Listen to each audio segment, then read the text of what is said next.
Guys, ito yung unang tablet ng Poco, ang Poco Pad na may Snapdragon 7S Gen 2 naka-IPS display with 120Hz na refresh rate. Ang protection naman nito naka-Corning Gorilla Glass 3 na. Sa battery, hindi rin kayo mabibitin dahil naka 10,000 mAh capacity ng battery ito. At supported na rin to ng keyboard at Poco Smart Pen. Kaya samahan nyo ako sa video ito at marami tayong pag-uusapan dito sa Poco Pad. Kaya sa mga bago, huwag niyong kalimutan mag-subscribe at pinitin yung bell icon para sa mga ganitong unboxing reviews, bagong kalaman at katarantaduhan sa channel na to.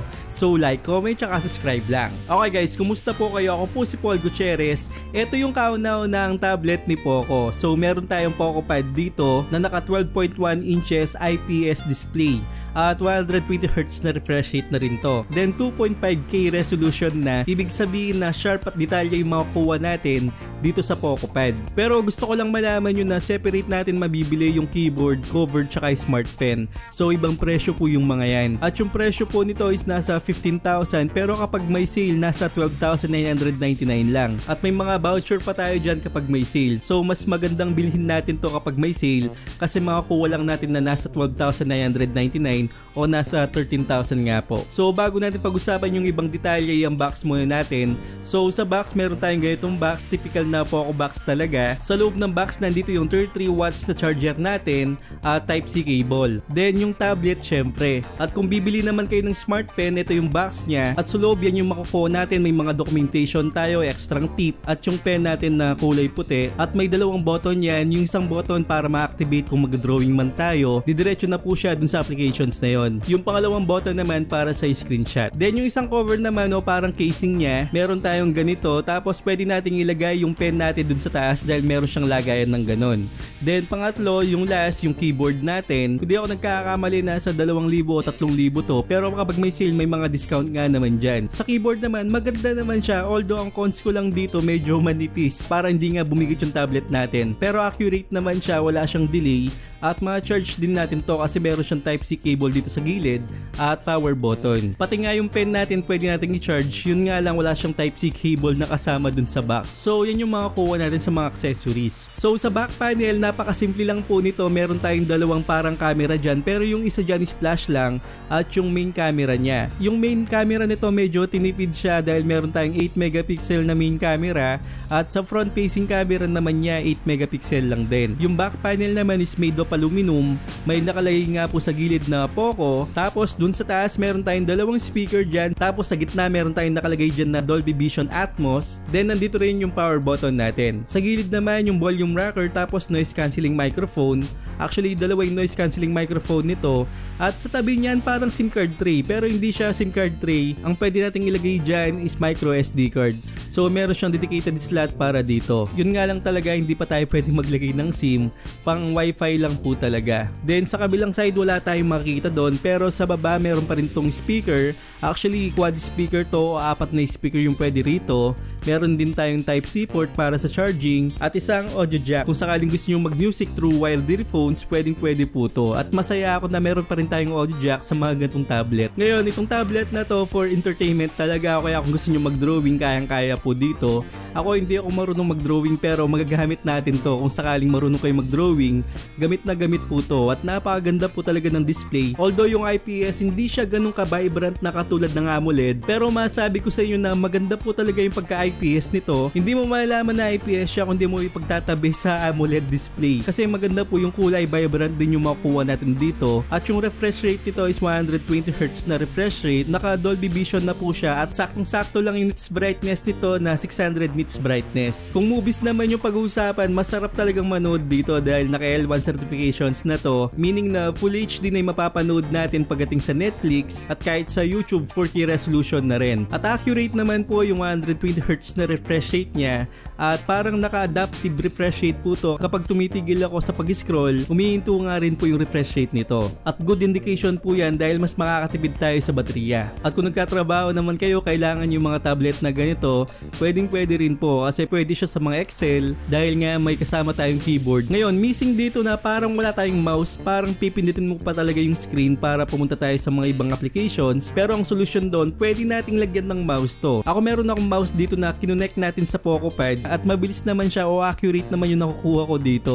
Kahit na anong scroll natin dyan, napapansin ko na accurate naman po talaga At mas maganda rin na bumili tayo ng mouse, so kung meron kayong mouse, pwede po natin gamitin dito sa PocoPad dahil yung mouse ko connected siya as Bluetooth. Pero yung Snapdragon 7S Gen 2, talagang kayang-kaya na yan kung social media lang, panood lang ng movies, okay na po yung Snapdragon 7S Gen 2 na yan. At sa mga nagtatanong naman, wala po tayong PC mode, yun lang yung missing dito sa PocoPad na to. Pero may split screen tayo dito kung gusto nyo manood ng mga movies habang nag-scroll tayo sa Facebook, pwede po. At yung mga ibang applications naman habang nag-drawing tayo, hindi siya pwede kasi full screen po yung kaya niya. Sa mga split screen naman, piling-pili po talaga kung ano yung pwedeng split screen dito. Naka 8GB of RAM na po to, 256GB of storage, pero pwede nga natin i-expand to up to 1.5TB. Kung meron kayong 1.5TB na microSD card, pwede po to. Pero parang napansin ko parang 1TB pa lang. Pero pwede kayo mag-comment dyan kung meron na nga tayong 1.5TB na expandable storage o microSD card para malaman ko rin po.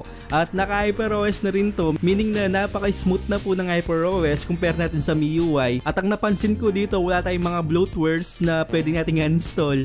Talagang malinis na po siya, unlike sa mga dating Poco na meron tayong mga bloatwares na sobrang dami na hirap din alisin. At yung mga iba sa mga nakaraan, hindi natin maalis yung mga applications na yon, pero dito napakalinis ng UI niya, wala nang mga applications na hindi natin kailangan. Sa bezel naman niya, although makapal nga po yung bezel, pero yung screen nito is 12 inches na, ibig sabihin na okay na po yun. Hindi siya bezel-less pero symmetrical naman siya. 2.5K resolution ba naman, ibig sabihin na malinaw na po yan at sharp na yung makukuha natin dito. Pagdating naman sa battery, sobrang tagal po ng battery nito. Imagine mo na naka 10,000 mAh capacity ng battery siya. Kahit na social media o kaya panood ng mga movies, tatagal po to almost 2 araw kasi malakas nga po yung battery niya o malaki nga po yung battery. Yun nga lang, ang cons ko dito, yung charging niya naka 33 watts lang po. So medyo matagal po habang nag-charge tayo. Parang aabutin pa tayo ng 2 oras o mas higit pa para mapuno yung battery ng PocoPad natin. Pero alam naman natin na ginawa tong pad na to as for entertainment lang, panood ng mga movies, pero pwede po tong pang gaming. So sumubok ako ng mga games dito na hindi naman intense yung mga graphics, like yung Mobile Legends, Call of Duty Mobile, PUBG, Wuthering Waves. So sinubukan ko po yung mga games na to. Mag-umpisa tayo sa Mobile Legends. Ang nakuha ko lang dito sa frame rate niya is nasa high, tapos yung graphics nito is nasa high lang din. Although hindi tayo nakakuha ng mataas na frame rate dito, ang nakuha ko lang is 60fps, pero playable naman siya, wala siyang major frame drops at masarap pong maglaro dito sa Mobile Legends kung ito lang yung lalaruin nyo. Kahit dun sa Wild Rift kayang-kaya na to. So sa Mobile Legends 60fps yung nakukuha natin, hindi siya nag-frame drops, kahit crash o kahit anong nangyayari sa background natin, stable po to sa 60fps. O kahit na nag-appeal ako dito para lumabas po yung frame rate natin ng mataas, hindi pa po ako nakakuha ng ganun kahit na 90fps lang sana. Pero satisfied naman po ako sa binigay ng tablet na to pagdating sa Mobile Legends, 60fps guaranteed. Okay na po yan at playable na po siya. So pagkatapos ng isang laro, ang nakuha kong temperature dito is nasa 42 degrees Celsius at dun sa bandang part ng speaker dyan siya umiinit. Hindi ko alam kung anong meron dyan, pero medyo umiinit siya ng mga 40 yung bandang dalawang speaker dyan, parang 40 degrees Celsius. Pero dun sa tabi ng speaker dun sa taas, may part na umiinit dun at nandun po yung chipset niya. Pero kabuuan po ng tablet, hindi po siya umiinit. Saktong-sakto lang talaga na hindi kayo problema kung may heating issue man tong tablet na to. Then yung Call of Duty Mobile naman, yung graphics natin is nasa low, tapos nakakuha tayo ng frame rate dito ng max na.